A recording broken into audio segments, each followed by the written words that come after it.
Vamos a dar comienzo para todos los que se conectaron desde temprano. Si alguno queda fuera, vemos después y si no, irán a la grabación. Bueno, dentro de lo que es la tercera unidad, nosotros trabajamos con todo lo que corresponde a los órganos y la topografía abdominal. El jueves pasado con Horacio ustedes vieron cavidad abdominal, todo lo que sea los límites, cómo estaba dividida, qué características había dentro de las serosas de esa cavidad. Y ahora lo que vamos a empezar a ver son los órganos que están dentro de esta cavidad. Ustedes vieron una división topográfica en el caso del abdomen de los monocavitarios, es decir, aquellos que tienen una sola cavidad como estómago, que está dividido en 9 regiones. Son 3 regiones grandes, epigastrio, mesogastrio e hipogastrio, y a su vez subdivididas en hipocondrios, región cifoidea, en el caso del epigastrio, que es lo que vamos a ver hoy, y las 2 restantes también subdivididas en 3 regiones. Bien, cuando nosotros hablamos de epigastrio, que si hay alguno de ustedes que ya ha visto las bolillas de examen y todo, se habla de epigastrio de monocavitarios. Y ustedes dicen, bueno, nada más hablar de epigastrio, no. Contemplamos dentro de ese ítem todos los órganos alojados dentro de esta zona. Cuando nosotros subdividimos, vieron que normalmente el epigastrio, dentro de lo que es su límite, está incluido en lo que se llama la cavidad torácico-abdominal. ¿Por qué? La porción costal, las últimas costillas, forman toda una jaula que protruye dentro de lo que es la cavidad abdominal, y entonces nosotros como límite craneal teníamos el diafragma, y hacia atrás como línea que demarca este epigastrio, una línea transversal que pasa a la altura de la última costilla. Todo lo que nosotros veamos dentro de esa zona son los órganos contemplados como contenidos en el epigastrio. De manera muy grosera, vamos a decir que está formado por estómago, vaso, hígado, páncreas y duodeno. En el caso de hoy, nosotros no vamos a ver duodeno porque lo van a ver con masa intestinal. Entonces, simplemente vamos a hacer algunos nombramientos como para decir que es una relación o dónde desembocan algunos conductos, pero no vamos a hacer la descripción de duodeno, pero sí contemplen que duodeno craneal, parte del duodeno descendente y del ascendente están dentro del epigastrio. ¿Qué consideramos nosotros para las divisiones? Cuando uno habla un poco de la fisiología de los animales, habla en el sentido de su alimentación, de cómo procesan el alimento, van a necesitar distintos tipos de estructuras, principalmente a nivel del estómago o del intestino, para procesar el tipo de alimento que consumen. Aquellos animales que tienen una dieta de tipo proteica o concentrada, hablamos que tienen menos cavidades y principalmente en el caso de carnívoros y de porcinos hablamos de monocavitarios dentro de lo que nosotros conocemos como una dieta carnívora, como se dijo en el caso de canino y felino, y omnívora en el porcino. Pero aparece dentro de los herbívoros el caso del equino. El caso del equino es un monocavitario cuando su dieta, sí, el equino también, Gastón, no te hagas problema, lo vamos a nombrar. El caso del equino es uno que es monocavitario, pero ¿qué ocurre? Su dieta es también a base de celulosa y de carbohidratos complejos. ¿Pero qué hizo? Compensó su falta de estructura o de tamaño del estómago con parte del intestino, que lo van a ver en la próxima clase. Entonces, dentro de los monocavitarios hablamos de porcinos, carnívoros, es decir, felino y canino, y equino, que es lo que hoy vamos a hablar de epigastrio.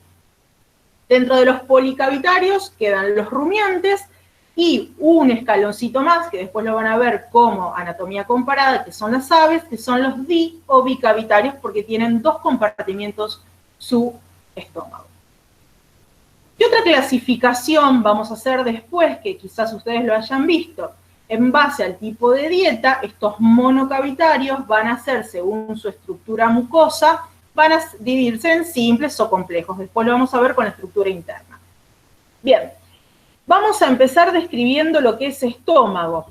Este PowerPoint ustedes lo tienen subido de años anteriores y quizás ahora la clase va a ser toda corrida, pero hay PowerPoint de distintos temas, como puede ser hígado que está separado, estómago separado, vaso y páncreas, que páncreas, les comento como para que más o menos, si no esto duraría 2 horas y pico, vamos a tratar de, si llegamos a hacer alguna referencia, lo hacemos.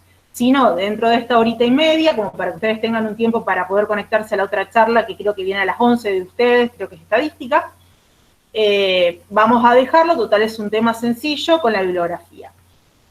Dentro de lo que es bibliografía para todos estos órganos, la recomendación principal siempre es Getty, luego tienen bibliografía como para poder solventar de una manera más didáctica, que es DICE, Koning, y en el caso de aquellos que tengan alguna transcripción de Barone, también lo pueden hacer. Los dibujos de Barone son muy útiles, quizás no todos lo tengan a mano ahora cuando no pueden ir a la biblioteca, pero bueno, con lo que dice Getty, nosotros tratamos de ponernos de acuerdo con él en un montón de cosas, en tamaños, en color, en algunas definiciones, cuando siempre les decimos que hay diferencia entre los autores. Vamos con estómago. Definición de estómago. Cuando uno habla de estómago, habla de que es la mayor, o como al menos figura, es la mayor dilatación del tubo digestivo. Después vamos a ver que hay dilataciones según las especies que pueden superar en tamaño. Si nosotros hablamos de un ciego o de un colon en el equino, vamos a ver que este tubo digestivo que comenzó en la boca y termina en el ano, va a tener una dilatación mucho mayor que la que es el estómago. Pero a grandes rasgos se mantiene que es la mayor dilatación para todas las especies en su conjunto. Comienza desde lo que es el cardias, que es la desembocadura del esófago dentro del estómago, que ustedes lo vieron, y en el caso de la terminación es a nivel del píloro, que continúa con el intestino delgado, que es su primera porción es el duodeno. Este estómago, como dijimos antes, va a tener distintas funciones. Esas funciones dentro de lo que es la digestión de los alimentos, y esa digestión, en el caso de los monocavitarios, va a ser a través de jugo gástrico. Y a su vez va a haber en algunos de los monocavitarios una porción aglandular que no tiene una función propia, como lo haría en el caso de los preestómagos, que lo van a ver en la próxima semana, porque esa zona simplemente sirve como un momento de depósito, baja un poquitito, es decir, la peristalsis, y queda ahí el alimento almacenado, y luego sigue a la parte gástrica. Dentro de las divisiones, como les dije, entonces, el carnívoro es un animal monocavitario que tiene su estómago de manera simple. ¿Por qué? Porque toda su mucosa interna está capacitada para la secreción de jugo gástrico y de mucosa, moco, para poder digerir estos alimentos altamente proteicos. En el caso del equino y en el caso del porcino, hablamos de estómago complejo o compuesto, ya que dentro de su cavidad única va a haber una porción aglandular y una porción glandular. Entonces, dentro de esas dos porciones, pero la digestión es netamente por el jugo gástrico, que después vamos a ver dónde se produce.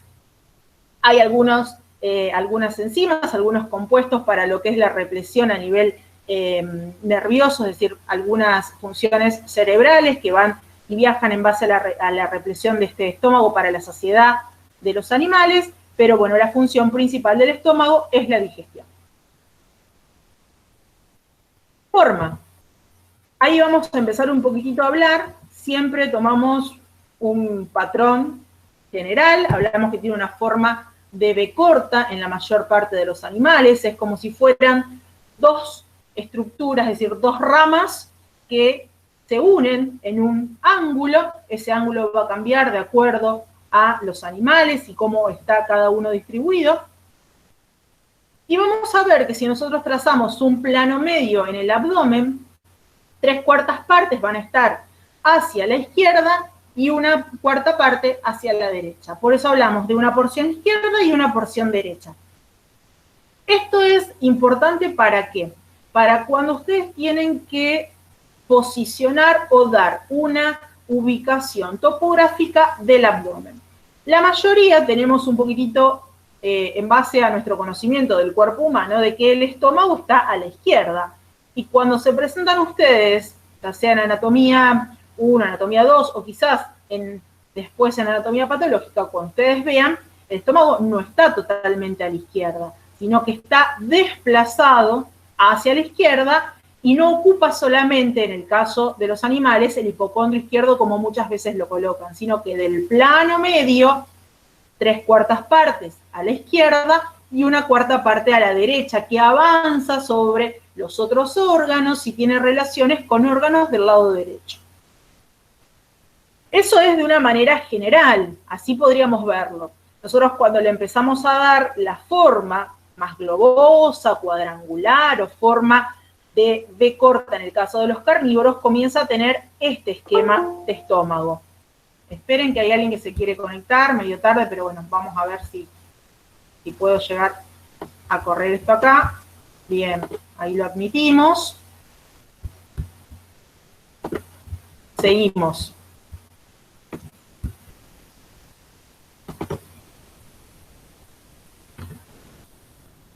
Entonces, ese estómago va a tener dentro de su estructura general porciones. Siempre hablando de manera general, no estamos hablando interno, nada. Esto es como la estructura de este órgano hueco, que después vamos a ver las capas que tienen, de manera general está dividido. Tiene dentro de su porción izquierda, esto que ustedes ven aquí, que es el fondo, un ingreso en una de las extremidades, cercano a lo que es una de las curvaturas, que es el cardias, por donde ingresa el esófago, un cuerpo y un píloro. Estas son las 4 regiones que tienen todos los monocavitarios. A su vez, el píloro, van a ver que está subdividido en un antropíloro. Sí, ahora vamos a ver lo del saco ciego, Gastón. Ese antropíloro, es decir, es un poco la entrada hacia el píloro y un canal pilórico bien marcado donde hay un refuerzo muscular que ya luego da conexión con el intestino. Para la descripción, siempre recuerden cuáles son las 4. A ver, Paula, perdón.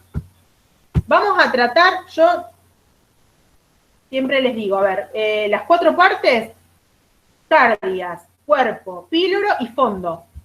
¿Estamos?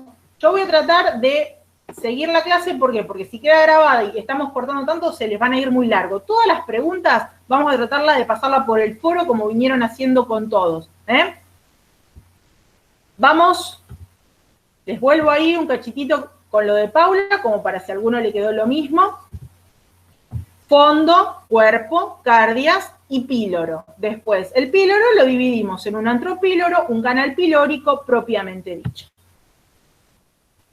Dentro de lo que es la descripción, siempre recuerden lo que les dije en la primera clase y que lo mantenemos todos. Cuando ustedes hacen una descripción anatómica, hablan de una definición del órgano, una ubicación, una descripción, que es la cual van a ver las características externas e internas, sus contactos y medios de fijación, y a su vez todo lo que es órganos tróficos. Ese es el orden que tenemos que tener para cada órgano, ya sea órganos huecos como órganos macizos o parenquimatosos. Vamos a la descripción externa. Esto es parejo para todos los monocavitarios, no hay diferencias hasta ahora. Hasta ahora vamos con un estómago modelo.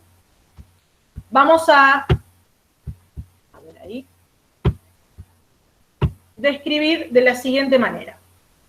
Vamos a hablar de que esta estructura en forma globosa tiene caras o superficies, hablamos de una superficie visceral y una superficie parietal. Y ustedes me dicen, bueno, pero es difícil poder ver qué diferencia hay entre cada una de ellas.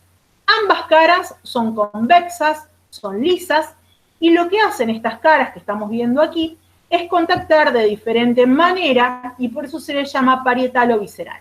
La parietal es la más craneal y dorsal, contacta con parte de lo que son las paredes del abdomen y principalmente con el diafragma, y en el caso de la visceral es caudal, y lo que hace es mirar hacia lo que son las demás vísceras, las que están en contacto con vísceras del abdomen.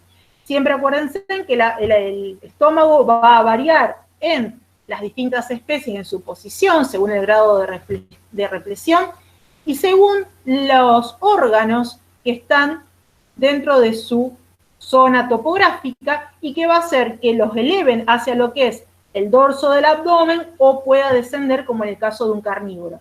En el caso del equino van a ver que un estómago es bien dorsal, alejado de la prensa abdominal. ¿Por qué? Porque tiene una masa de colon ascendente, que hace que por debajo, en el piso del abdomen, esté toda esa masa cólica y eleve el estómago hacia el dorso o plano medio del abdomen. Esas dos caras se van a unir en curvaturas. Entonces, curvaturas hablamos de dos. Una curvatura mayor, que va a ir desde el cardias, fíjense, por el extremo más convexo, desde el cardias hasta el píloro, y una curvatura menor que lo hace por el lado opuesto, también del cardias hacia el píloro, ya no es convexa, sino es una curvatura bien cóncava, y va a variar en su grado de concavidad en las distintas especies, dándole la forma característica a cada una. Entonces, para describir las partes del estómago que nombramos antes, y dentro de un estómago clase, es decir, un estómago típico, dos superficies, visceral, parietal, dos curvaturas, curvatura mayor, curvatura menor, un ingreso que es el cardias y una salida que es el píloro. ¿Qué me estaría faltando? Las extremidades. Las extremidades, miren, lo vemos aquí, porque también lo vamos a ver acá. ¿Se acuerdan cuando les mostré el esquema de que una parte está a la izquierda y una parte a la derecha? Bueno, a eso se le llama extremidades. Hablamos de una extremidad izquierda, es parte del fondo principalmente, que está aquí, que está hacia la izquierda del plano medio, mientras que la porción pilórica es el extremo derecho y que va hacia el plano medio, y por eso lo llamamos de esa manera.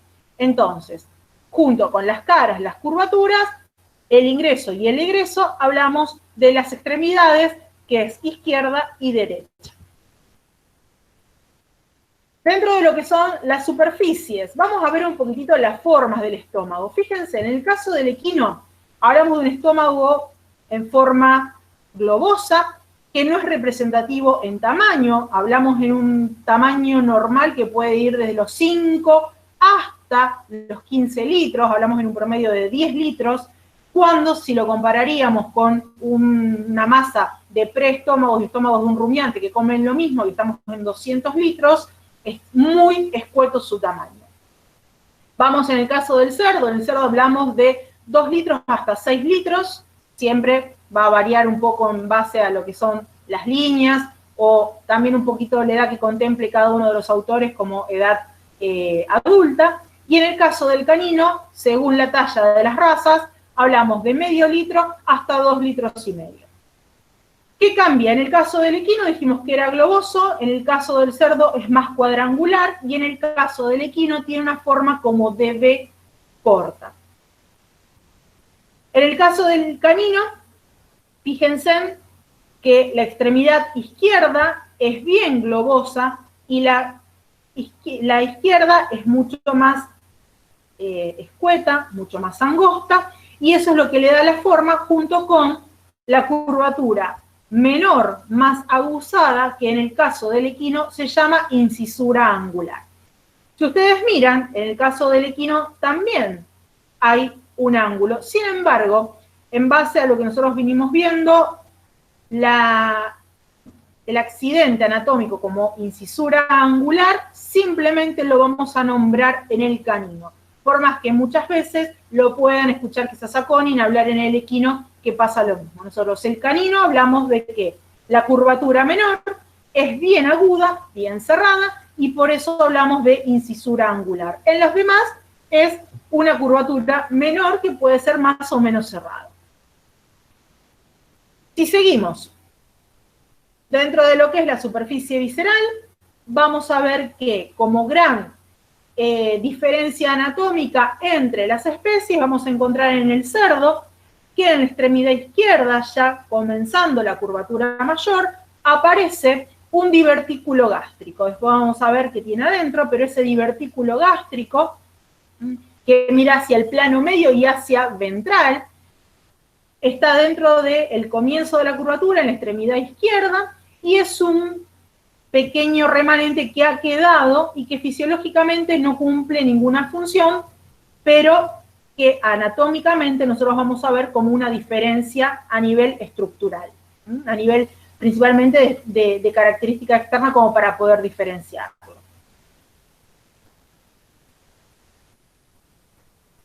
Bueno, dentro de la estructura dijimos que es un órgano hueco. Como todo órgano hueco va a tener distintas capas. Yo quizás lo voy pasando esto aquí, a ver hasta dónde llegamos, si lo podemos poner. Vamos a hablar de esas capas. Decimos una superficie externa en el cual encontramos la serosa o la adventicia, que ustedes vieron que era parte del peritoneo, lo vieron con Horacio. Después vamos a encontrar lo que es la capa muscular y la mucosa. Por supuesto, previo a la mucosa va a haber una submucosa, y eso es lo que vamos a describir, y contemplamos la misma descripción que hace histología. No pretendemos descripciones histológicas, simplemente que puedan describir cómo es un órgano hueco, que hasta ahora los órganos huecos que ustedes vieron únicamente era el esófago, que lo vieron desde cuello hasta lo que es el tórax que venía transitando, y ahora empezamos con la mayor cantidad de órganos huecos. ¿Por qué? Porque en el caso del corazón, que era un órgano hueco, tiene una división completamente distinta. Bien, vamos, ahí les vamos a poner las 4 capas: serosa, estrato muscular, submucosa y mucosa gástrica. Dentro de lo que es la serosa, el estrato muscular y la submucosa, se mantienen en todos iguales todos los monocavitarios. En eso no vamos a tener una descripción que vaya a cambiar según algunos accidentes, como puede ser en la muscular, en la descripción. Vamos con la serosa o la adventicia, que va a ser el peritoneo. Acuérdense que normalmente esta serosa, la capa principalmente de peritoneo visceral, envuelve los órganos de manera general o parcial.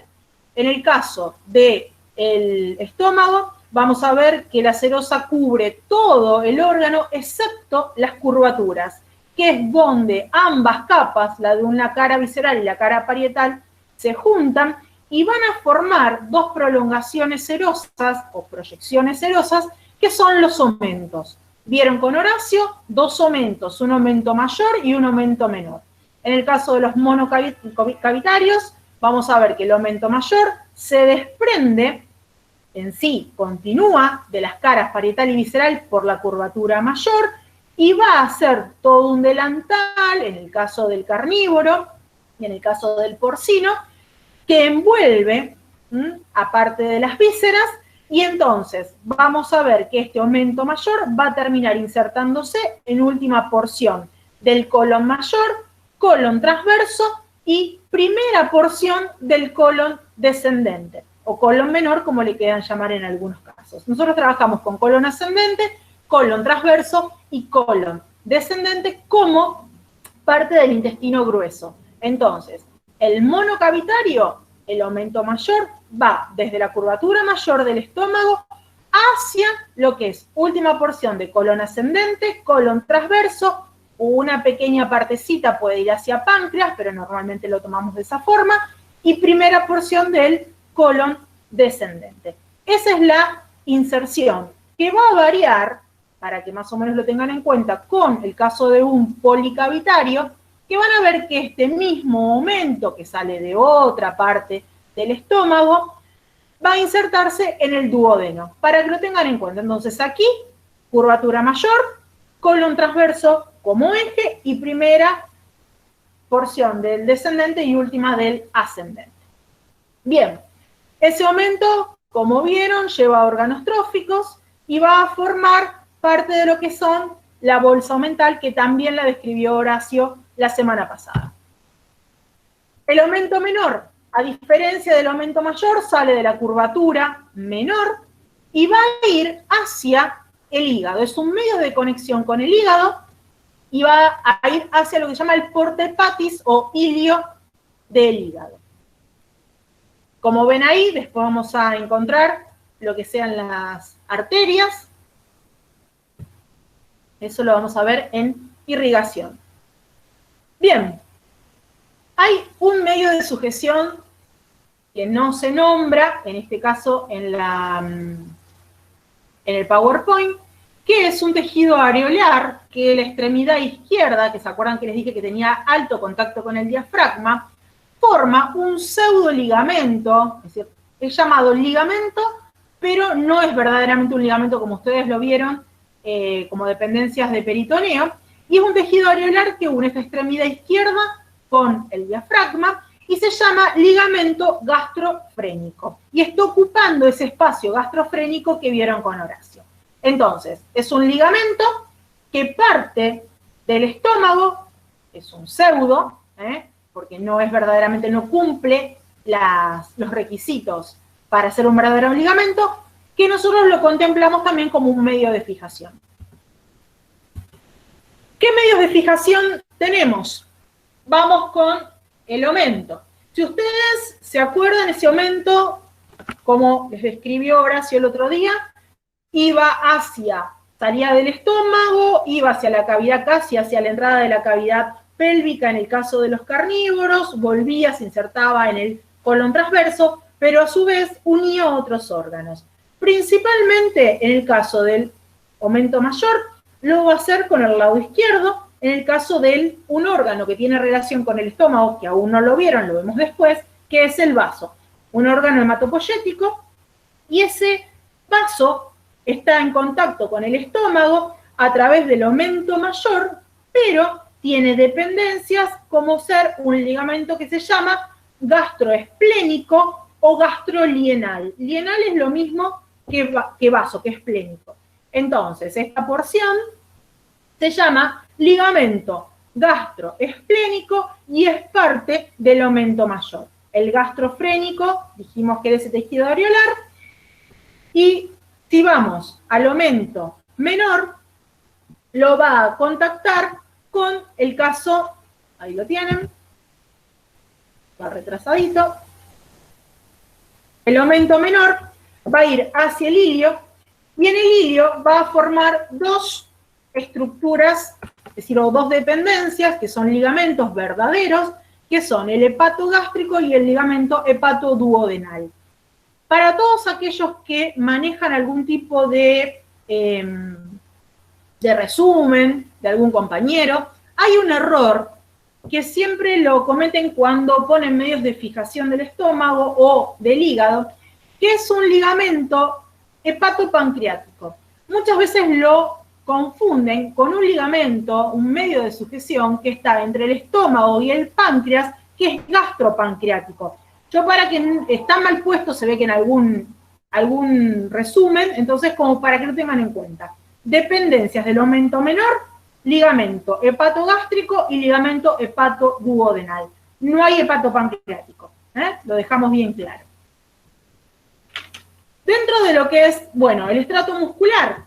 Ese estrato muscular va a tener, como cualquier órgano, un estrato, una porción externa, una media y una interna. Eso lo venían viendo de esófago, y muchas de ellas se van a continuar dentro de lo que es esta dilatación del tubo digestivo, que es el estómago.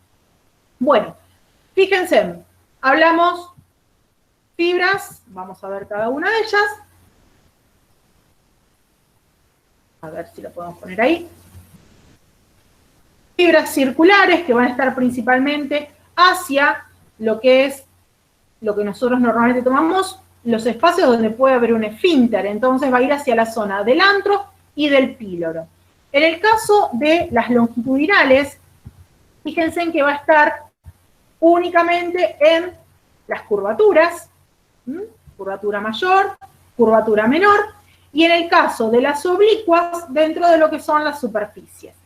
Va a haber distintos cambios según las especies. En el caso del equino, el estrato muscular va a tener algunos refuerzos, como pueden ser estas anzas o, Getty los nombra forma de suntos, de anclajes. Entonces, van a pasar, fíjense en estas fibras oblicuas, van a pasar desde las superficies por delante de lo que es el cardias, y en el caso del equino, ese pasaje es mucho más reforzado y forma un nudo de corbata suiza. Ese nudo de corbata suiza lo que hace es reforzar la entrada del esófago dentro del cardias y actúa a modo de, no de esfínter, pero sí regulando el pasaje.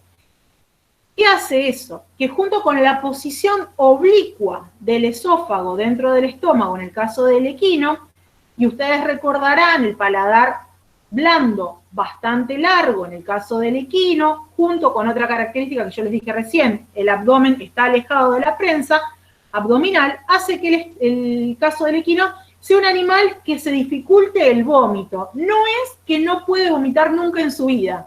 Va a ver, el día de mañana ustedes van a llevar a un campo y les va a decir, bueno, tengo este problema, el animal van a ver que vomitó y ustedes dicen, no, imposible porque me dijeron en anatomía que no podía vomitar. No, el animal puede vomitar. Estas tres características hacen que dificulte el vómito o el eructo, que en otras especies es fácil de poder hacer porque es mucho más laxo. Entonces, esta característica del nudo de corbata suiza a través de estos sunchos o anzas de las fibras oblicuas, junto con el paladar blando largo y el estómago alejado de la prensa abdominal, hace que dificulte el vómito. Bueno, seguimos. En el caso de la mucosa, acá es donde vamos a hacer un poquitito más de hincapié. La mucosa gástrica va a estar formada por dos partes. Una que puede ser aglandular y otra glandular. La glandular, que es la que dijimos que tienen los estómagos del caso del porcino y del equino en diferente proporción, va a ser una mucosa que no tiene, como su nombre lo dice, no tiene glándulas ni de tipo mucoso ni de tipo gástrico. Entonces, simplemente es como si fuera una porción de preestómago o proventricular, es decir, es una zona de reservorio que queda, en el caso del porcino, como una pequeña zonita que no tiene una función muy grande, después vamos a ver cómo es, y el resto, que es glandular, va a estar dividido en glándulas mucosas, principalmente en el caso del fundus y de la zona pilórica, y en el caso del cuerpo, las glándulas gástricas netamente. Bueno, vamos con un estómago equino. Esta es la parte, una vista interna. Dentro de la vista interna vamos a hablar. ¿Pasó algo? ¿No? Bueno. En el caso del equino tenemos casi dividido un 50% en la extremidad izquierda y el 50% en parte media y derecha, en una mucosa aglandular primero, desde el cardias hasta lo que es la zona del cuerpo, y una porción glandular que es el resto.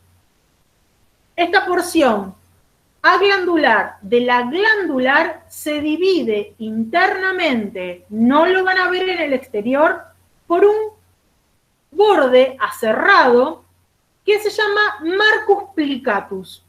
Es la división entre lo que es la zona aglandular, que tiene una tonalidad blanca. Emiliano, silenciate. El estómago, entonces, tiene un marco o margus plicatus, que es esta línea de aquí, que va a ser la división entre la porción aglandular y la glandular. Este marcus plicatus o margo simplemente lo nombramos en el equino, que es donde está esta división bien marcada. Como ustedes lo ven acá, dijimos, una zona blanquecina, más en el caso de la zona glandular parece como más queratinizada, mientras que la glandular toma un color más rojizo por una alta vascularización y en algunas zonas pálido, pero siempre dentro de los rosados, porque hay glándulas de tipo mucoso y gástrico. Ahí está la división. Ahora lo vemos, está todo en el PowerPoint. Si hubieran visto el PowerPoint, ya estarían adelantados y saben que se los voy a nombrar. Las glándulas, vamos a tener tres tipos: glándulas cardíacas, glándulas fúngicas y glándulas pilóricas. Esto de las glándulas, por más que ustedes dicen, pero profe, a ver, las glándulas cardíacas tendrían que estar ¿dónde? Dentro del cardia, y nosotros el cardia acá lo tenemos como una zona glandular. Dentro de la zona glandular, las tres porciones se respetan de la misma manera. Va a haber glándulas cardíacas en base a su función mucosa, glándulas fúngicas de ácido clorhídrico y pepsina, y en el caso de las pilóricas, nuevamente un moco protector. Bien, vamos al estómago del cerdo. Si estaríamos en una clase presencial, les preguntaría, bueno, a ver, ¿cómo se dieron cuenta? No solamente porque tiene el cartelito de que es un cerdo. Entonces, la mayoría vamos acá. Tenemos este divertículo que les dije antes, que estaba dentro de su conformación externa y que internamente también se mantiene en un divertículo, por lo tanto es hueco. ¿Qué pasa con la mucosa? Vamos a tener un estómago casi completamente glandular, y la zona glandular es simplemente donde el esófago se continúa dentro del cardias y mantiene un epitelio de las mismas características. Vamos a ver que si ustedes en una necropsia abren un estómago de porcino, esa zona cercana al esófago dentro del cardias va a ser mucho más opaca, blanquecina, y si ustedes muchas veces van a encontrar que según el grado de algunos compromisos que puede tener por la alimentación, por el tipo de alojamiento del animal o micotoxinas, van a encontrar que allí se dan algunas úlceras o queratosis. Pero tenemos que diferenciarlo de que ahí normalmente el tejido es glandular y va a tener una coloración mucho más pálida, a diferencia del resto del estómago, incluyendo el divertículo. El divertículo es glandular. Entonces, uno piensa normalmente que los divertículos y que aquellas saliencias pueden tener una función de reservorio para después hacer una fermentación. No, en el caso del cerdo no. Quizás haya quedado como un resabio atávico del cerdo en su vida primitiva, pero no tiene una función extra que nosotros podamos darle. Tiene la misma cosa que el resto del estómago, casi completamente glandular.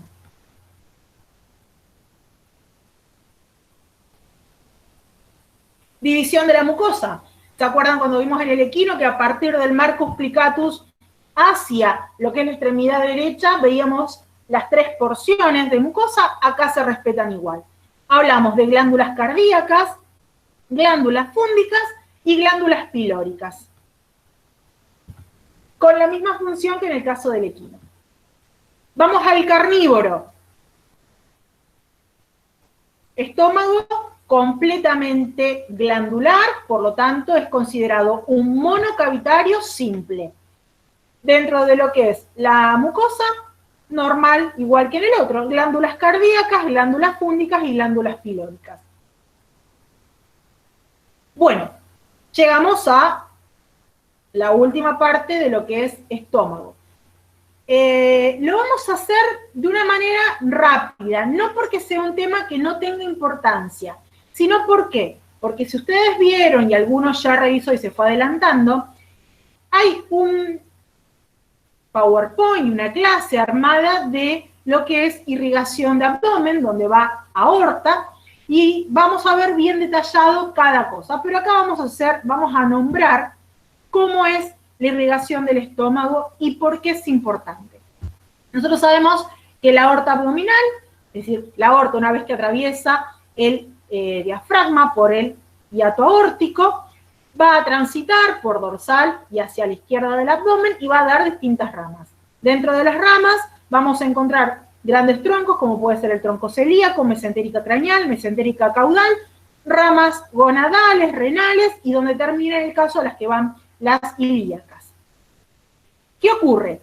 Dentro de lo que es la primera división para este epigastrio, voy a tener un gran tronco que es el tronco celíaco y que me va a dar irrigación a todos los órganos que están dentro del epigastrio que antes les nombré, y uno de ellos es el estómago.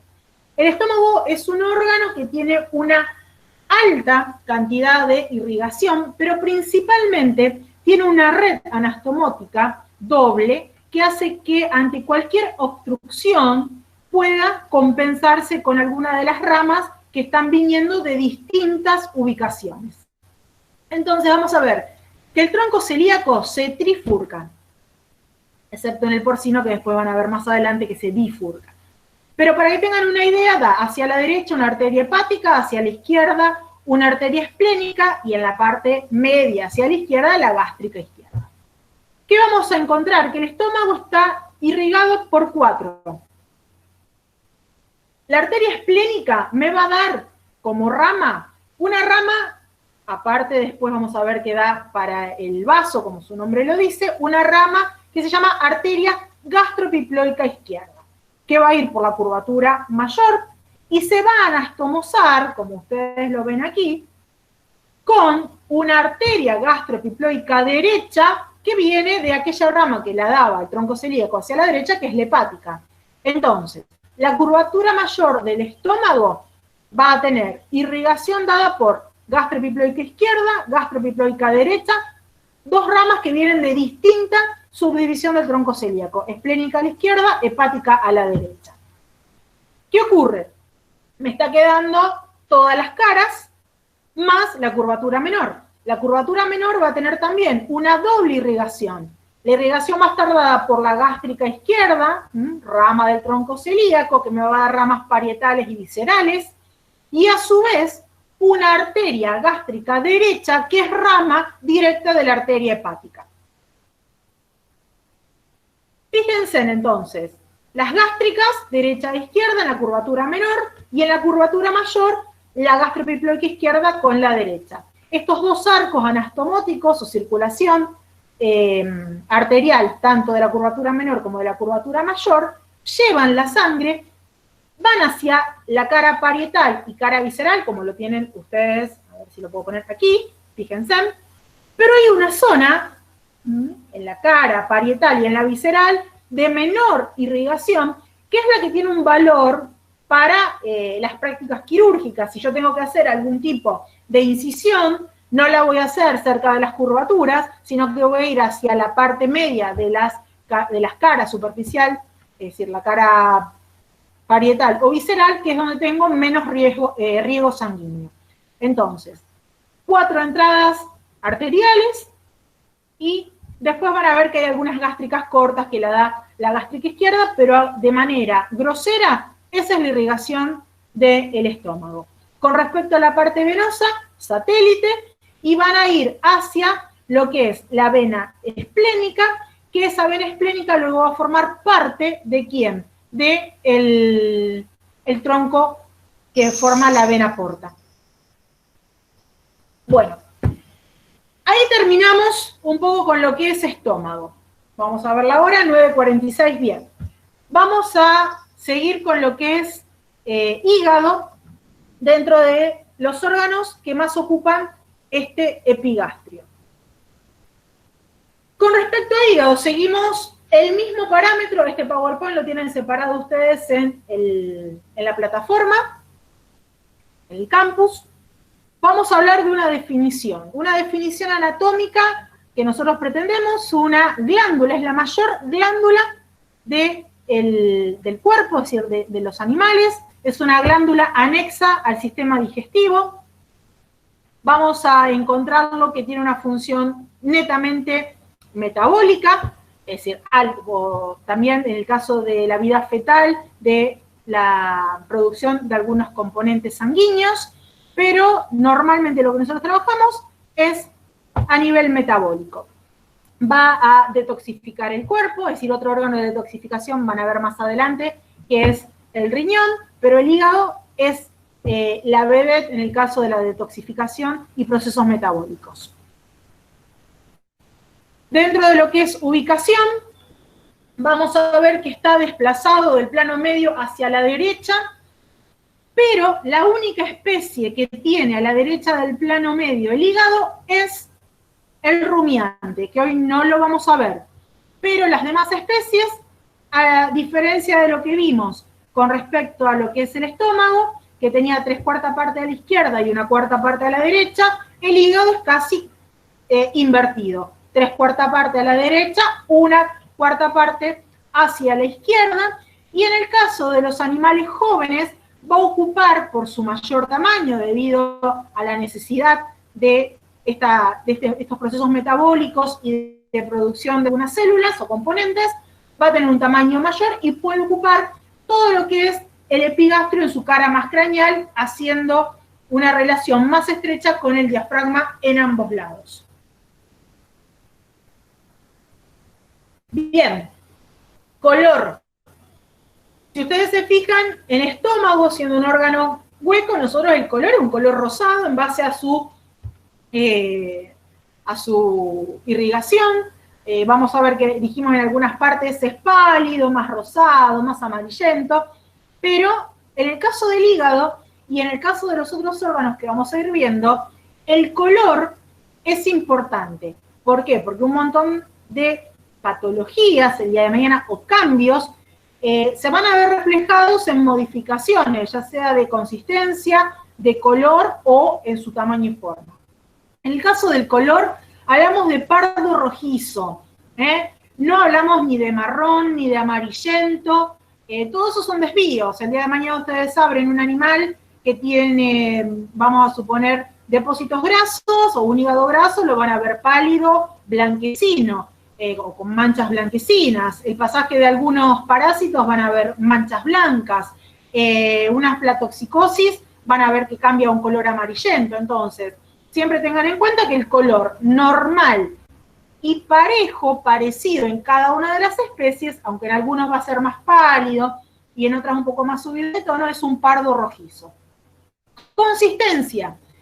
La consistencia del hígado como glándula es friable. Lean bien, siempre les digo lo mismo, Getty pone fiable. No, fiable no, es friable, Entonces, Getty o Dice, uno de los dos pone fiable, pero eso está mal, es friable.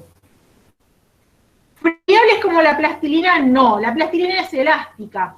Es decir, vos sos muy joven, habrás conocido uno que nos daban antes, que era como de caucho, que se desarmaba todo. No, el friable es como el encéfalo. ¿Se acuerdan con ustedes? Bueno, ustedes creo que sí llegaron a preparar los encéfalos y los tuvieron que comprar, porque vinieron a la primera clase. ¿O no? Ustedes lo compraron, pero no vinieron. Bueno, el encéfalo, cuando ustedes quieren, o cualquier estructura friable, si ustedes hacen presión, se desarma. Eso es friable. Es algo que se desarma y pierde su estructura. Por ejemplo, la plastilina, si vos la apretás, no se rompe. Cambia de forma, quizás no vuelve a lo mismo porque no es elástica, pero es blanda. Bueno, en el caso del hígado es friable. Si yo hago demasiada presión, se desarma completamente. La consistencia friable es lo más débil que se encuentra dentro de todas las consistencias del eso mismo, como que se desmenuza, así mismo. Lo que pasa es que desmenuzar podemos decir que un pollo o una pechuga la desmenuzamos y sin embargo tiene fibras. No, la idea es que tengan la idea, como ustedes dicen, se desmenuza, se rompe. Es bien, bien fácil de romper. ¿Qué ocurre acá? Si yo les doy un hígado a ustedes entero, si alguien compra hígado o fue a la carnicería y le dieron un hígado entero o abrió un animal, se van a dar cuenta que de primera instancia el hígado no se les rompe en la mano. ¿Por qué? Porque tiene una cápsula, que es la cápsula de Gleason, que parte la da el peritoneo, que hace que este parénquima altamente friable quede como una consistencia blanda. Entonces ustedes pueden decir, no, profe, yo lo llevé, traté de apretarlo con el dedo y tenía una consistencia blanda. No, estamos hablando de que la cápsula esta, es decir, la cápsula de Gleason hace un revestimiento, pero tenemos que tener en cuenta que el hígado es friable. Si yo aprieto fuerte, se desarma su estructura. Bueno, para su descripción, vamos a empezar a pasar. Bueno, el hígado, al ser un órgano friable, ¿qué va a pasar? ¿Qué ocurre con el encéfalo, la médula? Hay estructuras que lo protegen, principalmente óseas. Entonces, el hígado, ¿dónde está ubicado? No está ubicado al azar dentro de lo que es el epigastrio y bien encrañal. Lo que hace es que esta parrilla costo-abdominal, que nosotros, si vemos de afuera, decimos, uy, son costillas, es parte de la cavidad torácica. No, el diafragma protruye dentro de la cavidad torácica y parte de las costillas, gran parte, va a proteger a estos órganos que están en el epigastrio. Entonces, esta pared costal protege al hígado. Entonces, vamos a ver que nunca, muy pocas veces, excepto en el caso, como les dije, de algunas patologías o de los animales jóvenes, el hígado no protruye de esta cavidad tóraco-abdominal o costo-abdominal que se le dice. Ubicación en cada uno de los animales. Fíjense en lo que les decía. En este caso, es el rumiante completamente hacia la derecha del plano medio. Este que está aquí es un equino. Y ustedes me dicen, bueno, profe, ¿cómo me doy cuenta rápido? Después vamos a ver. No tiene vesícula biliar. Las ratas y el equino no tienen vesícula biliar. Lo compensan de otra manera la función que tiene la vesícula, pero rápidamente nos podemos dar cuenta por esto. El caso del perro, fíjense en cómo ocupa casi toda la porción craneal, y el caso del porcino, donde acá sí se respeta, igual que en el equino, lo de las 3/4 partes y 1/4, o 2/3 y 1/3 parte a la izquierda. Ahí estábamos en el color. Van a ver que dentro de lo que es el color, muchas veces, en algunas especies, se puede ver un entramado externo, como este caso aquí. Fíjense, que esto es ¿por qué? Porque esta cápsula, que yo les dije, cápsula de Gleason, envía tabiques que pueden ser más o menos marcados hacia el interior. Este tejido conjuntivo, blanquecino, hace que se formen estas trabéculas y separa a cada uno de los lobulillos internos. Vamos a la descripción como órgano en general. Bueno, hablamos. Una glándula con dos superficies. Una superficie parietal, a la cual ustedes pueden llamar superficie diafragmática. Es una superficie convexa, es lisa, no hay grandes impresiones. ¿Por qué? Porque sobre el diafragma va a tener una conexión casi neta, entonces toma la forma cóncava del diafragma, se hace convexo. El hígado es convexo tanto de dorsal hacia ventral como de izquierda hacia derecha. Y una superficie visceral, la cual es cóncava en la mayor parte de las especies, y ahí es donde vamos a ver mayor cantidad de accidentes. Y, por supuesto, en esta superficie visceral vamos a encontrar el ingreso y el egreso de algunas estructuras tróficas dentro de una zona acotada que se llama porta o ilio hepático. Ustedes ilio hasta ahora lo vieron en el caso de pulmones. De la misma manera que ustedes vieron ilio pulmonar o pedículo, acá en el caso del hígado también vamos a encontrar este ilio. Bordes. Vamos a encontrar un borde dorsal, que es ancho, donde hay medios de sujeción y relaciones con algunos otros órganos. Un borde lateral derecho, que es mucho más delgado, igual que el izquierdo. Y un borde ventral, en el cual ese borde ventral ya no es tan liso como los bordes lateral y derecho e izquierdo, sino que está subdividido en base a la lobulación o las fisuras interlobares de cada una de las especies. Entonces, en base a una observación, ustedes van a poder discriminar que, en base a este borde ventral, que es altamente segmentado, poder ubicar un hígado. Es decir, ya sabemos que una cara parietal es bien convexa y una cara visceral es cóncava, sabemos que es craneal y que es caudal. Y cómo lo posicionamos, vamos a ver que una de las maneras, después vamos a ver cuál es otra, que el borde ventral está segmentado, mientras que el borde dorsal y los bordes laterales son más bien netos. Vamos con el hígado de un equino. Bueno, esta es una imagen del Getty. Vamos a hablar de que tiene una subdivisión que no es completa. Vamos a ver, esta es una cara parietal, sería la que mira hacia el diafragma. Yo estoy posicionada en craneal y estoy viendo de frente a este hígado. Por lo tanto, tengo derecha e izquierda. Vamos a ver que está dividido en un gran lóbulo derecho. Siempre acuérdense que esta división que le damos y esta vista es parietal. Cuando vayamos a la visceral van a aparecer otros lóbulos. Un lóbulo cuadrado y un lóbulo izquierdo subdividido en lateral izquierdo y medial izquierdo. Si ustedes se fijan, esta cara lo único que vamos a tener como impresiones son impresiones costales del lado derecho, en este único lóbulo derecho, y vamos a ver el pasaje de algunas estructuras, como puede ser la vena cava caudal, que por su estrecha relación va a pasar sobre esta cara parietal, va a internalizarse en parte de lo que es esta cara y va a recibir de parte del hígado las venas hepáticas. Las venas hepáticas van a desembocar en la cava caudal cuando ésta pasa por su cara parietal del hígado.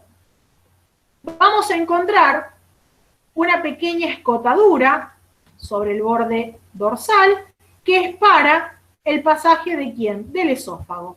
Entonces, ya a partir de ahí podemos saber que esta parte está inclinada hacia la izquierda, mientras que de ahí hacia el otro lateral es todo derecho.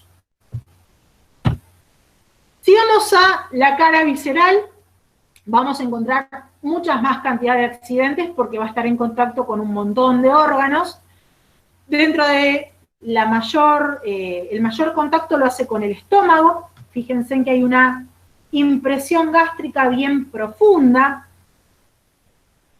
En ventral vamos a encontrar una impresión cólica. Quizás que ahora yo les diga que es el colon mayor, la curvatura o flexura diafragmática, es como que no les suena, a menos que hayan cursado en algún momento y sean recursantes.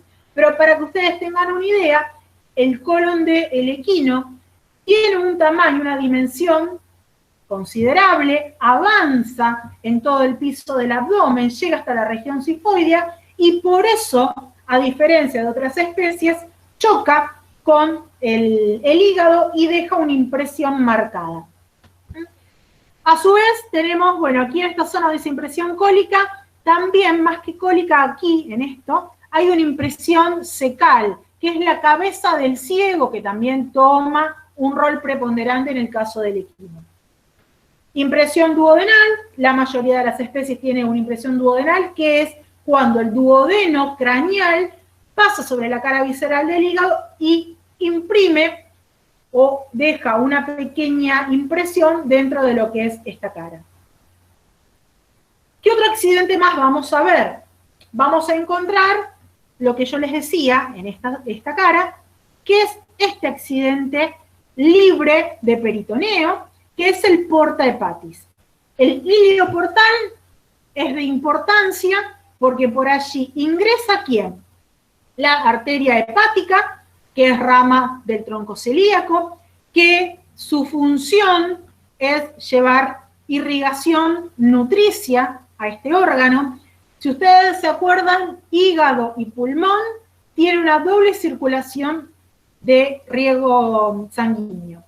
Una que es nutricia y una que es funcional.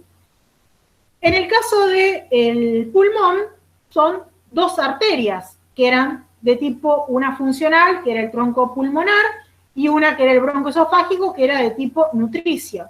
En el caso del hígado, la circulación nutricia está dada por la arteria hepática, mientras que la circulación funcional va a estar dada por el ingreso de la vena porta, que es una vena que recolecta sangre, que tiene componentes de alto peso, es decir, de un valor metabólico muy alto que no puede ser volcado hacia el torrente sanguíneo, es decir, hacia la vena cava caudal, sin ser procesado, sin ser metabolizado o detoxificado, o partículas que son fraccionadas a través del metabolismo hepático. Entonces, la vena porta trae sangre de todo lo que es masa intestinal y órganos digestivos y lo hace a través de 3 afluentes. Entonces, la vena porta está formada por vena esplénica, vena mesentérica craneal y vena mesentérica caudal. El epigastrio, todo el riego, es decir, el drenaje venoso, va hacia la esplénica. En el caso de intestino, hacia la mesentérica craneal, lo que es intestino delgado, y mesentérica caudal, todo lo que son las porciones caudales. Entonces, estas 3 venas, que tienen nombre similar a las arterias, pero son venas, confluyen en una misma vena, que es la vena porta, va a ingresar al hígado, y como cualquier sistema porta, que también hay otros en el cuerpo, como puede ser a nivel encefálico, este sistema porta se capilariza, la vena porta dentro del hígado, y vuelve a ir hacia las venas hepáticas, que estas van a desembocar directamente en la vena cava caudal por la cara parietal. Entonces, las venas hepáticas no desembocan o no pasan por el ilio. Es un componente que no está incluido dentro del ilio portal. Van directamente a la cava caudal por la cara parietal. Entonces, a nivel de riego sanguíneo hablamos arteria hepática nutricia, vena porta de tipo funcional. ¿Qué otros componentes vamos a encontrar en este ilio? Que estén ingresando todo lo que sea la parte nerviosa, tanto simpático como parasimpático. Vamos a encontrar linfáticos que egresan, linfáticos hepáticos. Y una cosa más, que ustedes lo vieron en histología, que es el conducto hepático. Nosotros sabemos que una de la producción o de los productos del hígado es la bilis.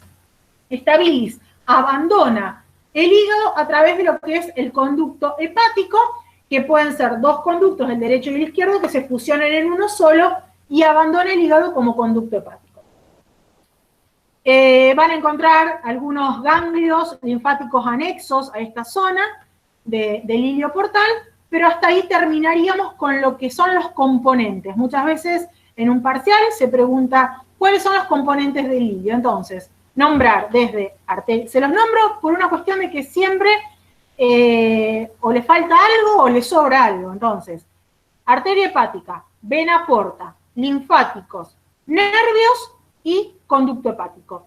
Descartamos a las venas hepáticas. Seguimos. Medios de fijación. Los medios de fijación, el animal que mayor desarrollo tiene de los medios de fijación es el equino. Están todos los medios de fijación que un órgano como este puede tener, están desarrollados aquí. Piensen que está desarrollado, ¿por qué? Por el tipo de temperamento simpático del animal, que está preparado para el galope, donde los movimientos podrían hacer fluctuar la posición de algún órgano, o que algún órgano que esté en una mayor o menor dilatación pueda hacer una presión exagerada sobre este órgano. Entonces, todos los medios de fijación, cuando nosotros se los damos, es para el equino. Después ustedes van a ir leyendo, van a ir viendo que en las demás especies son más laxos o pueden estar ausentes. Bueno, vamos a empezar por los bordes. ¿Se escucha bien, Carla, todo? ¿No tengo problema? Sí, perfecto, Cintia. Bueno, vamos a ir en el borde dorsal.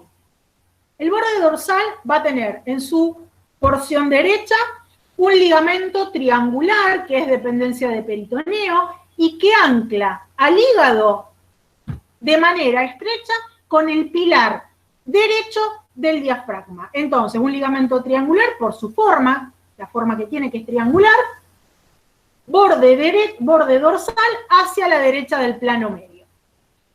Si vamos hacia la izquierda, vamos a tener un ligamento triangular izquierdo que por su lejanía con el pilar izquierdo no lo hace, sino que lo hace con el centro tendinoso. Bien desarrollados ambos ligamentos en dorsal. Si vamos a la cara parietal, vamos a ver que cuando la cava caudal transita por esta cara parietal del hígado, Dos dependencias también del peritoneo coronan, circundan a la cava caudal y se llaman ligamentos coronarios, uno derecho y uno izquierdo, es decir, coronan a la cava caudal. ¿Y qué hacen? La anclan al centro tendinoso del diafragma. Entonces, si nosotros tendríamos que desprender el hígado de un cadáver, tendríamos que cortar los ligamentos triangulares y este ligamento doble coronario para sacarlo de lo que sean las dependencias hacia las paredes, tanto hacia el diafragma en su pilar derecho, en dorsal, como hacia el centro tendinoso.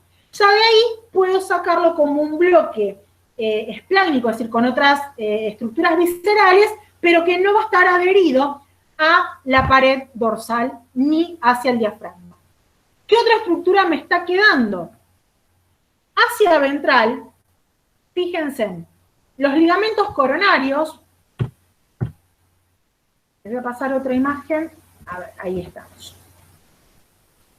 Los ligamentos coronarios se unen hacia ventral en un solo ligamento. ¿Por qué lo hacen? Porque la cava ya dejó de transitar por esa zona ventral, va a ir hacia el foramen de la vena cava, que ingresa por el centro tendinoso del diafragma y va a ingresar a la cavidad torácica. Y entonces este ligamento coronario que la venía coronando, circundando, se une y me forma un ligamento que se llama ligamento falciforme.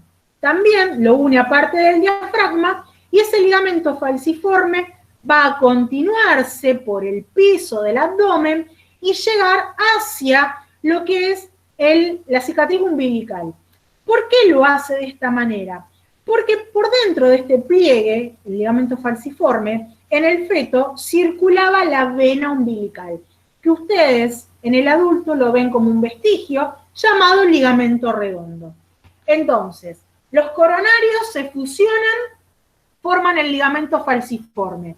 La porción que está desde donde se forma el falciforme hasta el piso se llama falciforme corto y tiene relación con la cara parietal del hígado. Cuando va hacia atrás,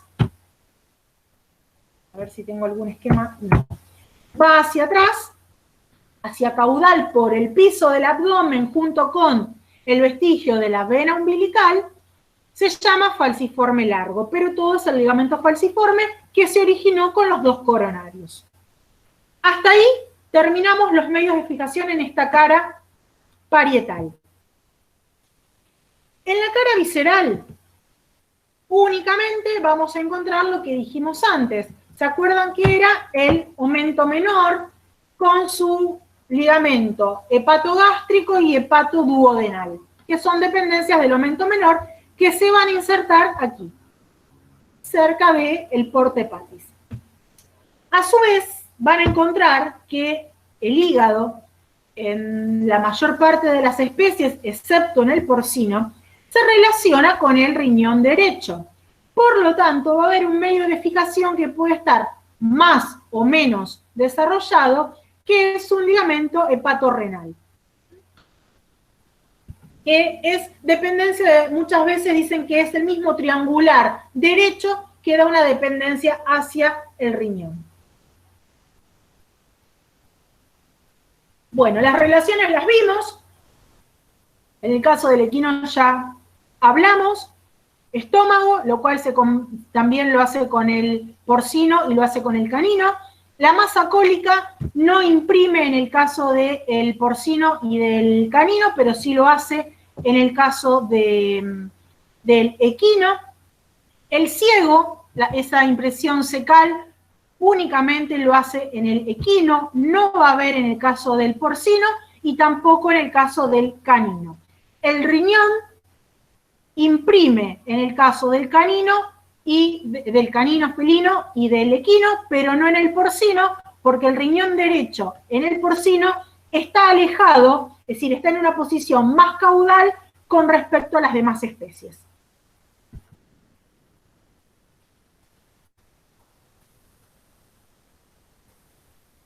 Bueno. Vamos con otra de las divisiones que son de importancia. Hasta ahora vinimos viendo de manera general cómo es un hígado, qué relaciones tiene, ir comparándolo. Pero la mayor anatomía comparada se da en cómo está dividido el hígado en base a lóbulos. Esos lóbulos están marcados por fisuras interlobulares que pueden ser más o menos profundas. En el caso del equino, si ustedes miran este que es un esquema de Konin, me van a decir, bueno, profe, pero esto nada que ver con lo que vimos en la otra imagen anterior de Getty. Si yo les tengo que decir, ustedes el hígado lo van a ver más parecido a Getty que esto. Esto es un esquema para que ustedes puedan ubicarlo de manera visual y saber cómo está dividido, pero no es que el hígado lo van a encontrar así. En esta cara visceral, que es donde más se ven las divisiones, vamos a encontrar que el hígado del equino es el que menos dividido está. Tiene menos cantidad de divisiones y, a su vez, las fisuras no son completas. Siempre acuérdense, pensando en el movimiento.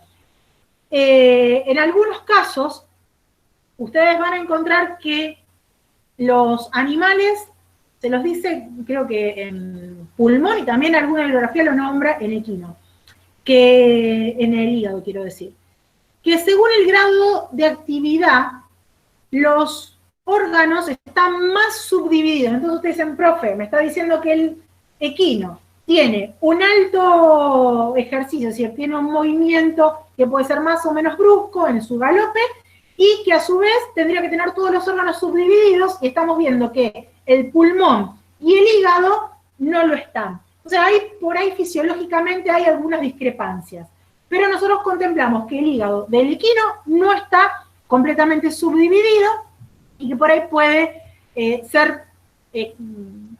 ir a contramano de esa premisa que eran más divididos los órganos para el movimiento del animal. Entonces, no está subdividido, fisuras interlobulares más escuetas y que no dividen el parénquima en lóbulos separados. Como dijimos antes, un lóbulo derecho, un lóbulo izquierdo subdividido. Después vamos a ver que otras especies, ambos están subdivididos, pero entonces vamos de derecha a izquierda. Vamos a encontrar un lóbulo derecho, un lóbulo cuadrado, un lóbulo medial o medio izquierdo y un lateral izquierdo. Y en dorsal, un lóbulo caudado con un proceso caudado, y algunas bibliografías hablan de un proceso papilar que es vestigial. Getty directamente no habla, no dice nada, entonces por ahí si ustedes vienen y dicen, bueno, profe, yo contemplo que tiene un proceso caudado bien marcado, está bien, no hay problema. Hay otros que, por ejemplo, Konin habla de un pequeño proceso papilar, pero nosotros trabajamos con esto. Proceso caudado, lóbulo derecho, cuadrado, central o medial izquierdo y lateral izquierdo. No tenemos vesícula biliar. La vesícula biliar es un órgano hueco, como su nombre lo dice, en forma de vesículos, en forma de saco ciego, que lo que hace es reservar la bilis y a su vez concentrarla, la deshidrata. ¿Esto para qué sirve? Si se acuerdan, la bilis lo que hace es degradar componentes principalmente a nivel de grasas y algunos componentes dentro de lo que es la alimentación del tubo digestivo, volcándose adentro del duodeno. Esta bilis se hace, el derecho no se divide en el equino, es único. Esta bilis, si ustedes se fijan, está presente en todos los animales, porque el hígado la produce en todos. En el caso del equino, no hay reservorio, pero sus canales biliares internos son más engrosados y sirven a modo de reservorio. ¿Pero por qué está dado? Porque la dieta de un rumiante, de un herbívoro, perdón, de este herbívoro no tiene grandes cambios. Es decir, no es que va a ser como un carnívoro o un omnívoro donde va a consumir grasas de golpe, donde necesita en momentos puntuales que esta bilis reservada se vuelque hacia el intestino de manera más abrupta. Entonces, tiene un drenaje pulsátil, es decir, siempre parejo, y cuando necesita, por algún tipo de necesidad metabólica mayor, lo hace a través de este reservorio, que son los canalículos un poco más engrosados. Entonces, no lo tiene este reservorio, pero actúa compensándolo los canales biliares del hígado. Vamos a la contraparte. ¿Quién es el hígado más segmentado? El más segmentado, y que casi está separado completamente cada uno de los lóbulos, es el hígado del canino. Este hígado del canino tiene una forma como de cono, está casi dividido parejo entre mitad derecha e izquierda, ocupa toda la concavidad del diafragma, y vamos a ver que está subdividido de derecha a izquierda en un lóbulo derecho lateral, un lóbulo derecho medio o central, un lóbulo cuadrado, y entre el medial derecho y el cuadrado vamos a encontrar una fosa para la vesícula biliar. Esta fosa es tan profunda que muchas veces vamos a ver en una cara parietal, es decir, damos vuelta el hígado, vamos a encontrar que podemos ver a la vesícula biliar, que en todas las especies que la poseen simplemente está en la cara visceral, porque está apoyada en la fosa que le arman estos dos lóbulos. Si seguimos hacia la izquierda, vamos a encontrar un lóbulo central izquierdo o medial izquierdo y un lateral izquierdo. Más, en dorsal, un lóbulo caudado, que aquí va a presentar un proceso caudado y un proceso papilar bien marcado. Bien, 7 lóbulos. Eso es lo que tiene en el caso del hígado, del hígado canino, que los vamos a ver a todos de la cara visceral. De la cara parietal simplemente vamos a ver 5, o muchas veces podemos llegar a ver 4, pero 5 es lo que se ve, que son estos grandes de aquí abajo.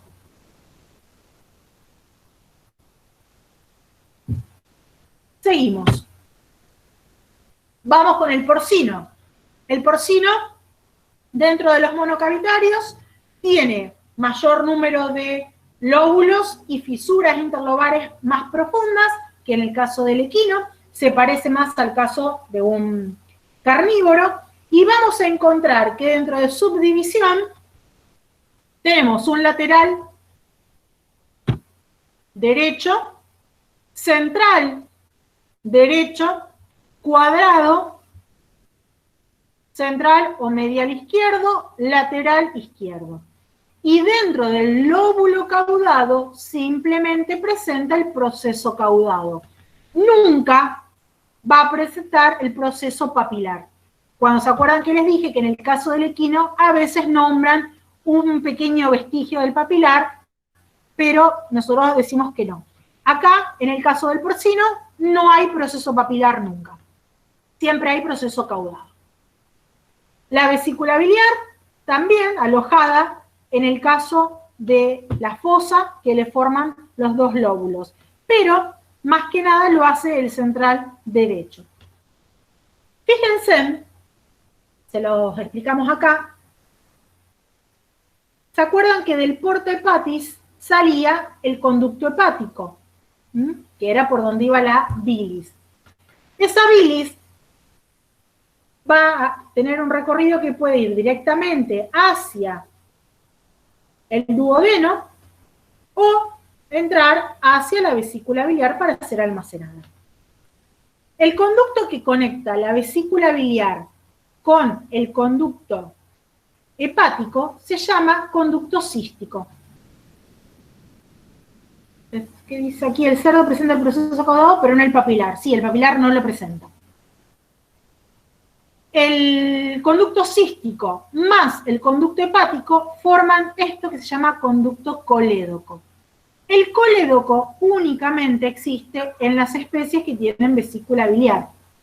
Por lo tanto, cuando ustedes se encuentren que en un equino el conducto colédoco desemboca en el duodeno, es falso, nosotros no lo contemplamos. Porque si decimos que colédoco es la unión del hepático más el cístico, al no haber cístico en el equino, no puede haber colédoco. ¿Estamos?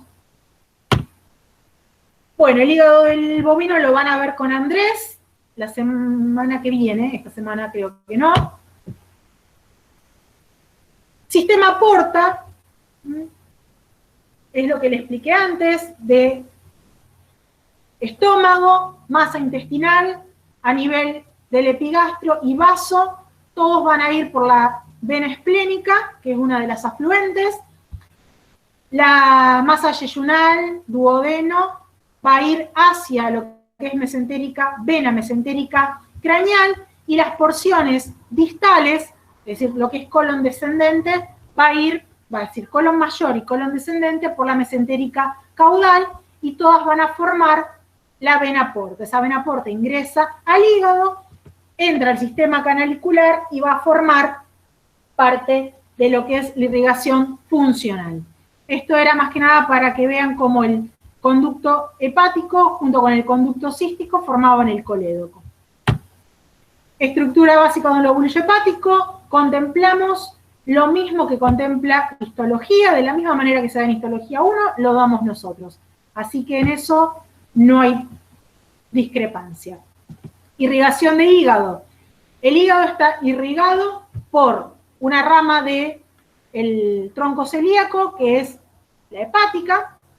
Esa hepática va a dar ramas hepáticas, la hepática que ingresa, propiamente dicha, y después se continúa con otras ramas. Esa hepática que ingresa como única, después se subdivide dentro del hígado, del parénquima. El drenaje linfático, el drenaje venoso, va a ser a través de las venas que van directamente hacia la vena cava caudal. Bueno, vamos con vaso. Estamos casi sobre la hora, pero vamos a tratar de hacerlo rápido. Y nos va a quedar páncreas para que lean en casa. Casi siempre pasa lo mismo, pero bueno. Tanto en las presenciales como en las virtuales. Paso. Ya este órgano no tiene una relación funcional con la masa de órganos digestivos, sino que su relación es por estaba fijándome, chicos, estaba grabando, perdonen. A ver si podemos... A ver. Se fue la imagen. Ahí estamos. Ahí volvió. Esperen que lo ponemos. El vaso es simplemente por una relación anatómica y relación topográfica. Entonces, el vaso es un órgano hematopoyético, tiene función en distintos estadios de la vida del animal. En un primer momento tiene una función verdaderamente hematopoyética con respecto a lo que son células, principalmente linfocitos. Cintia. En esa... Sí. Perdón que Hola. te interrumpa. No sé si soy yo sola, pero me parece que no se ve en la pantalla. O sea, lo único que se ve es la diapositiva de abdomen. Ah, perdón. A ver si lo toma.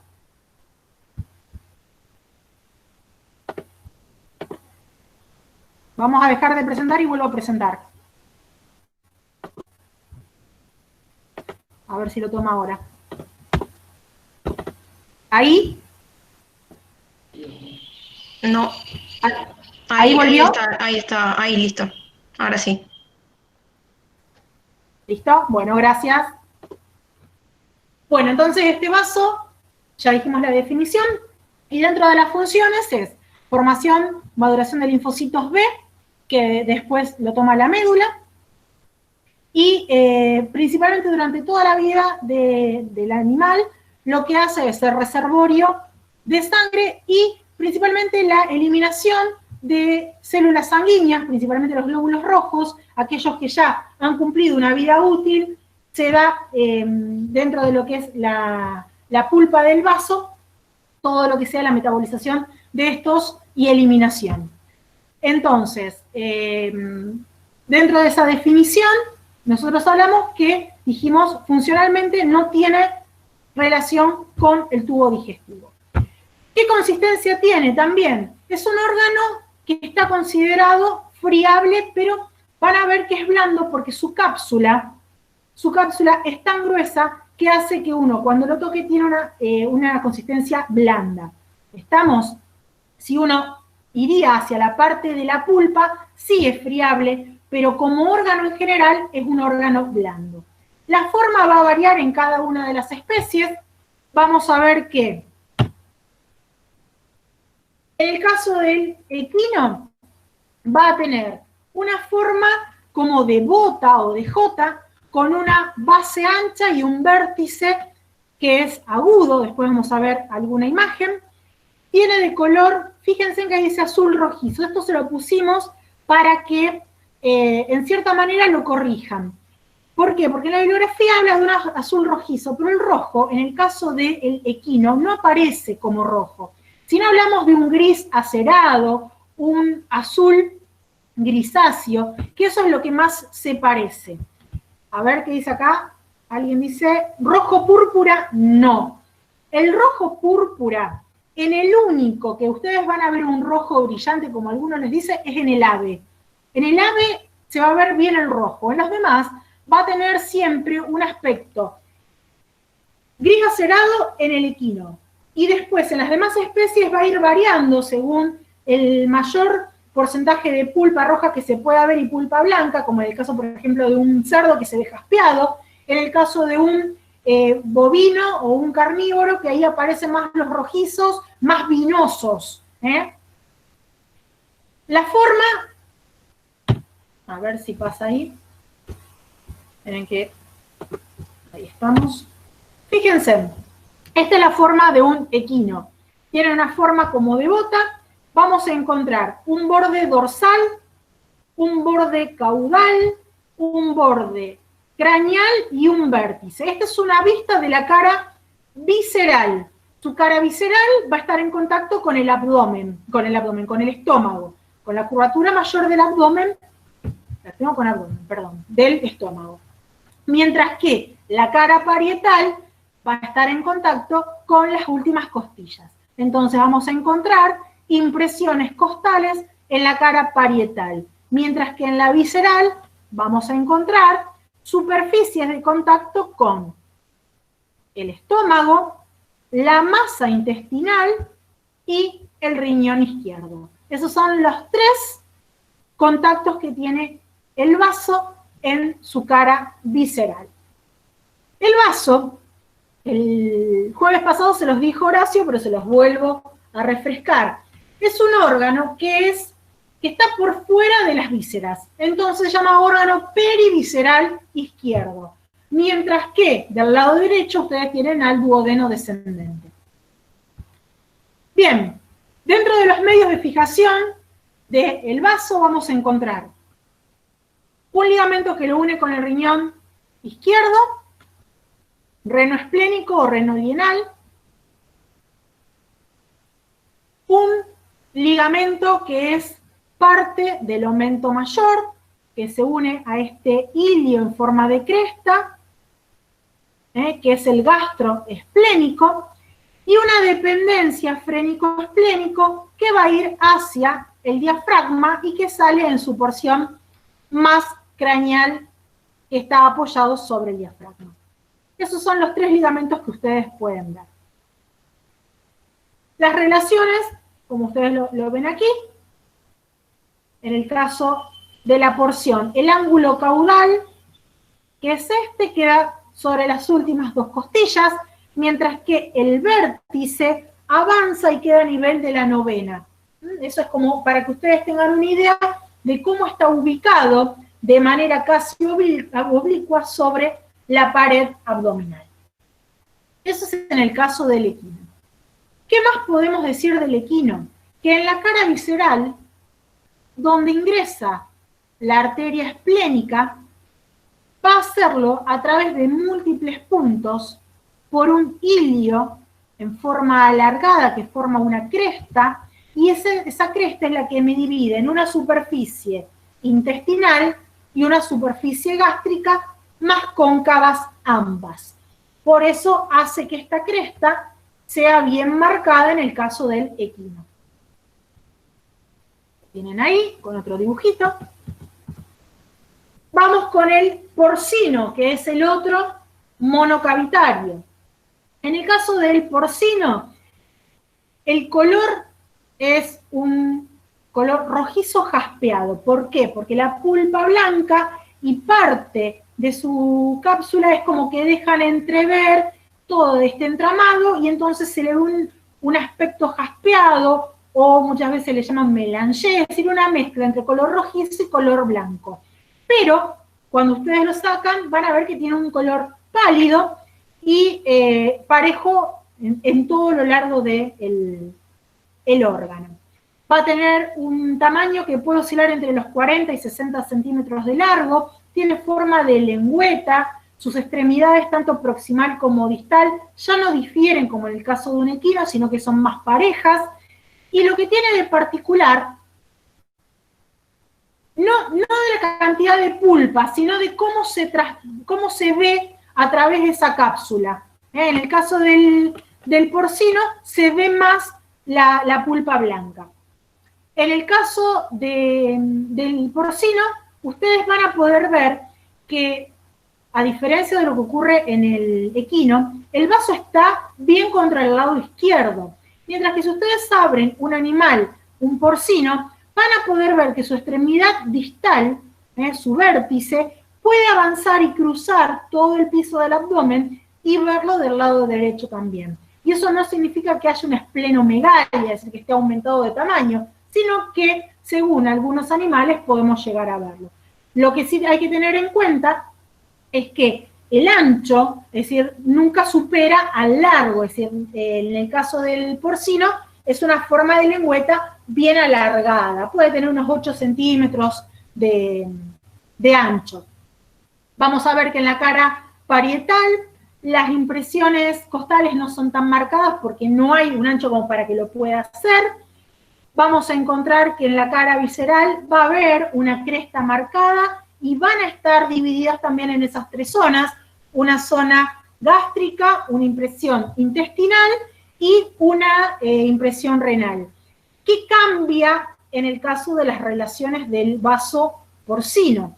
Que como la masa cecal está hacia la izquierda, esa impresión intestinal va a tener una gran relación con la masa cólica y cecal, a diferencia de lo que ocurre quizás con un equino, donde vamos a encontrar más masa yeyunal en contacto con la zona intestinal.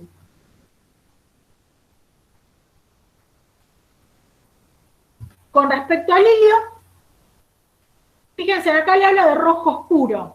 Nosotros esos también se los corregimos y es como para que lo tengan en cuenta. El rojo oscuro no existe en el caso de los animales que nosotros estamos viendo cuando uno los ve en vivo. Lógico que cuando ustedes lo sacan o cuando ha pasado un cierto tiempo de muerto el animal puede tomar distintas coloraciones, pero en vivo tiende más a los grisáceos, en el caso del porcino, del equino y en el caso de algunos bovinos, de algunos rumiantes. Tiende más a lo que es colores pálidos. En el caso del ligamento, bueno, el más desarrollado es el gastroesplénico, que es el que lo relaciona con el estómago.